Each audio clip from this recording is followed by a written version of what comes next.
বনে আমার মতো বুদ্ধিমান আর কে আছে? সবাই আমাকে এক নামেই চেনে, আমি হলাম শিয়াল পণ্ডিত ছাপু।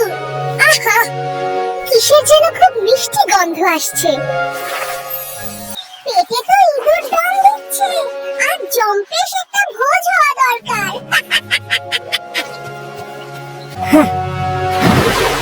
এই নদীর রাজা হলাম আমি, শক্তিশালী কাল্লু।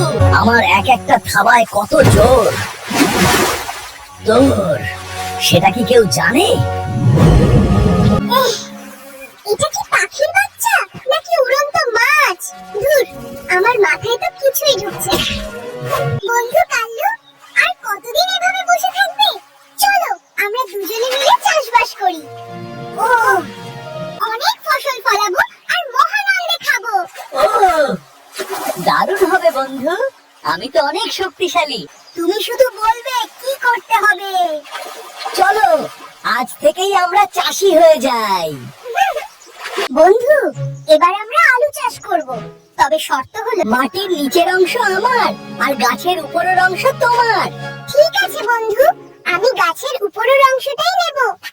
কি উপরের অংশ তো শুধু শুকনো পাতা, শিয়াল সব আলু নিয়ে গেল। পরের বার আমি মাটির নিচের অংশ নেবই নেব। ঠিক আছে বন্ধু, এবার ধানের চাষ করি। আমি এবার নিচের অংশ নেব, মনে থাকে যেন। শিয়াল আমাকে আবার ঠকালো। এবার আমি এমন কিছু চাষ করব যা মাটির নিচেও হয় উপরেও হয়। বন্ধু, এবার আমরা আখ চাষ করব, তবে আগে ভাগেই বলে রাখছি আমি এবার আগা আর গোড়া দুটোরই মালিক হব। তুমি শুধু মাঝখানটা পাবে, বুঝেছো? ঠিক আছে বন্ধু, তোমার কথাই মেনে নিলাম। আমি মাঝখানটা নিয়ে খুশি। মিষ্টি রস তো শুধু মাঝখানেই থাকে বন্ধু।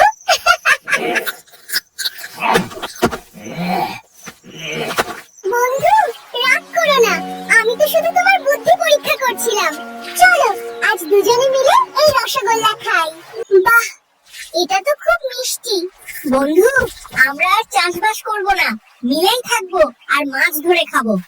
বন্ধু, আজ আমরা মিলেমিশে নদীর মাছ ধরে খাবো। তুমি কি রাজি? বন্ধু, তুমি মাছ নদীতে গিয়ে লেজ দিয়ে জোরে ঝাপটা দাও, তাহলে মাছগুলো ভয়ে তীরের দিকে চলে আসবে। এই নাও বন্ধু, আমি জল তোলপাড় করছি, সব মাছ এখন তোমার দিকে যাচ্ছে।